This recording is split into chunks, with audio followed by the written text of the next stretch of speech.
Most people think they know Shaquille O'Neal's story. They remember the broken backboards, the Lakers three-peat, and the way he made grown men look hopeless in the paint. But what they forget is the one championship that changed everything. The ring Shaq won when everyone said he was too old, too out of shape, and too washed to do it again. When the Lakers dynasty collapsed, so did Shaq's reputation. He was traded out like an aging heavyweight nobody wanted, while Kobe'd stay behind to prove he could do it alone. But in Miami, Shaq didn't just chase one more title. He showed everyone he could still be the biggest, baddest force in basketball, no matter what uniform he wore. This is the story of Shaq's forgotten ring, the one that proved all of his doubters wrong.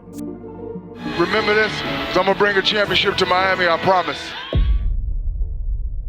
Fresh off a three-peat, the Lakers were on top of the basketball world, and so was Shaq. He was the most dominant force the league had ever seen, steamrolling through defenders and collecting finals MVPs like they were souvenirs. But behind the banners and parades, the cracks were getting impossible to ignore. You see, Shaq and Kobe were in the middle of the most iconic beef basketball had ever seen. Shaq still saw himself as the big dog who made it all possible, and Kobe saw himself as the future of the franchise. And by the time they reached the 04 finals, the magic was gone. Detroit exposed them. They ran circles around an exhausted dynasty that didn't trust each other. And when the confetti fell for the Pistons instead of LA, the front office made its choice. They bet on youth, loyalty, and a fresh start with Kobe, and they shipped out Shaq like he was just another aging star past his prime. Nobody thought Miami would turn him into a champion once again, but that trade didn't kill Shaq's fire. In fact, it lit it all the way back up. When Shaquille O'Neal landed in Miami, the Heat weren't exactly known for championship banners. They were a tough young team with promise, but nobody saw them as a real threat when it came time to win in June.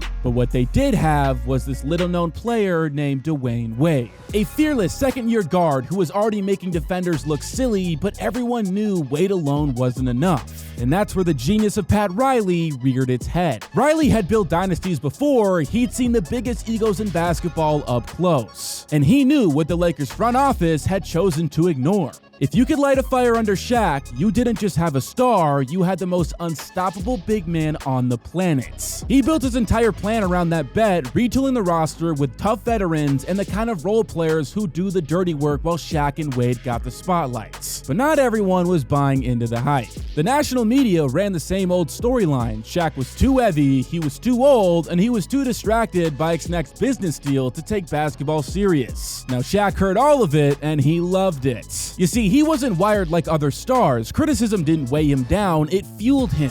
And in Miami, he had the perfect partner to help prove all of his doubters wrong. Overnight, the Heat went from playoff hopefuls to a team that everyone in the East had to worry about. Miami didn't just have a star duo, they had a point to prove. And no one had more to prove than the big man who'd been thrown out of LA like yesterday's news. Shaq was ready to remind the league exactly who they'd just given up on. And from the moment he stepped onto the floor, the entire vibe of the franchise changed. He was older, sure, maybe even a bit slower, but he was still one of the biggest presences in the paint. And paired with a young, fearless Dwayne Wade, the Heat suddenly looked like they could run the East. Opposing centers looked terrified, and Wade looked like the second coming of a young Jordan slashing to the rim. And that first regular season was a statement. Shaq averaged a double-double without even needing to dominate every night the way he used to. And by spring, Miami finished with one of the best records in the league. And for the first time in franchise history, the talk of a championship didn't sound delusional, it sounded inevitable. The Diesel promised him a ring, and the city believed him.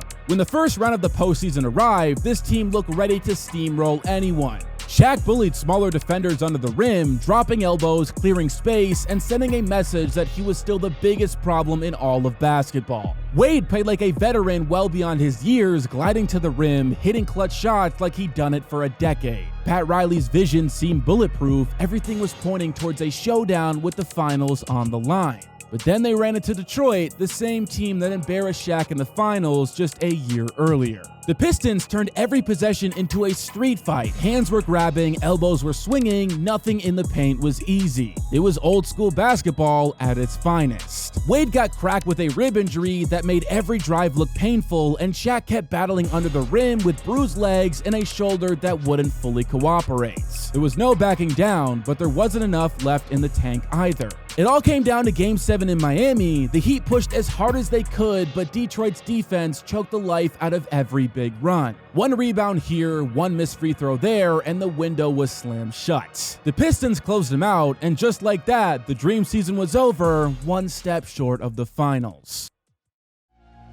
But for Shaq, that loss didn't feel like the end, it felt like a warning to the rest of the league. He'd seen how close they were, he'd seen how Wade's body could only get stronger, he'd seen how a few bounces could flip everything. And as the Pistons celebrated, Shaq wasn't thinking about what they'd lost, he was already thinking about what he'd take back the next year. Because he'd promised Miami a ring, and now he knew exactly what it would take to deliver it. When the 05 season ended in heartbreak, Shaquille knew he couldn't coast anymore. Not if he wanted to shut everybody up once and for all. Because that Game 7 loss to Detroit ate at him all summer. He heard it all over again. Shaq's too old, he's out of shape, he'll never win another ring without Kobe. But deep down, Shaq knew he still had one more run left in him, one more chance to remind everyone who made the Lakers dynasty so dominant in the first place. And Pat Riley wasn't leaving that to chance, as that summer he retooled the Heat like a heavyweight fighter getting ready for one last title shot. He added veteran enforcers who wouldn't back down when the games got ugly. Guys like Gary Payton who'd bark in your face, and Alonzo Mourning who knock you down to the floor for coming near the rim.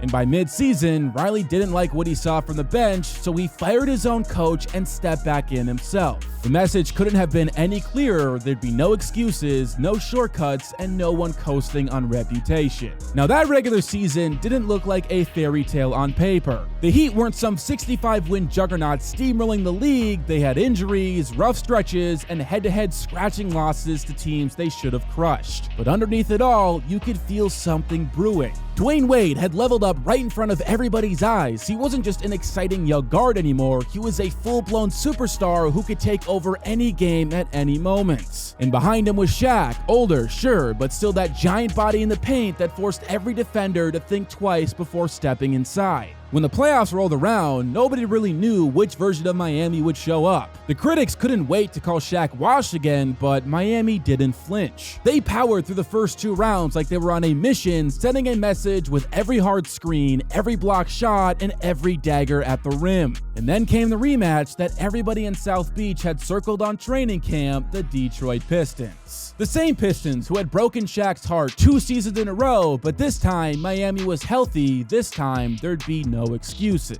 Wade scorched Detroit's defense every night, slashing past Rip Hamilton and Chauncey Billups like they were traffic cones. And Shaq made sure the Pistons' big man felt every pound of his 7-foot frame. The series was still ugly, elbows, bruises, all-out scraps under the rim, but Miami didn't blink. And in the end, they took out Detroit in 6 games. Now, this wasn't just revenge, it was Shaq reclaiming a piece of his legacy that people thought he left behind in Los Angeles. And all that stood in his way now was the last mountain to climb, the Dallas Mavericks. They were younger, faster, and full of confidence, led by Dirk Nowitzki, who could torch you from anywhere on the floor. And in games 1 and 2, that's exactly what happened. The Mavericks killed Miami, jumping out to a 2-0 lead, and the critics went right back to the same script. Shaq's finished, Wade's too young, the Heat are just pretenders. But back in Miami for Game 3, everything changed. Wade went nuclear, dropping 40 and playing like a man possessed. He attacked the basket like it was personal, weaving through doubles and triple teams. They couldn't stop him. But people forget that none of that happens if Shaq isn't there to draw 2 defenders into the paint every time he touched the ball. His screens were knocking Jason Terry onto his feet. His rebounds gave Wade second and third chances to stick the dagger in.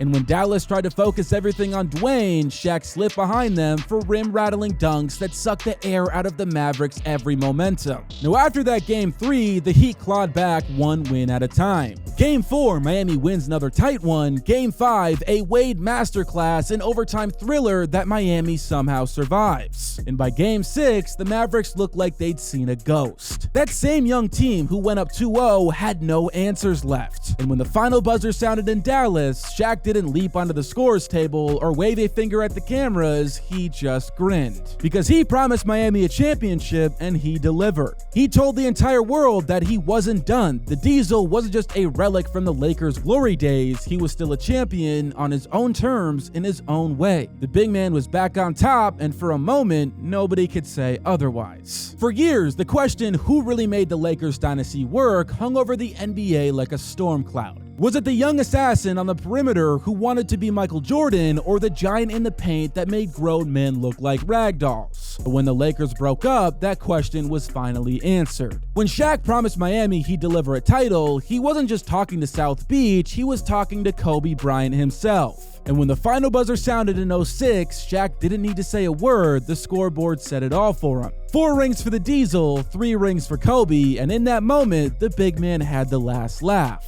And it's almost crazy how rarely people talk about that now. Mention Shaq and you'll hear about the three-peat, the dunks, and the backboard shattering. But the one ring that stung Kobe the most, that one that proved the big man could stand alone, somehow fades into the background.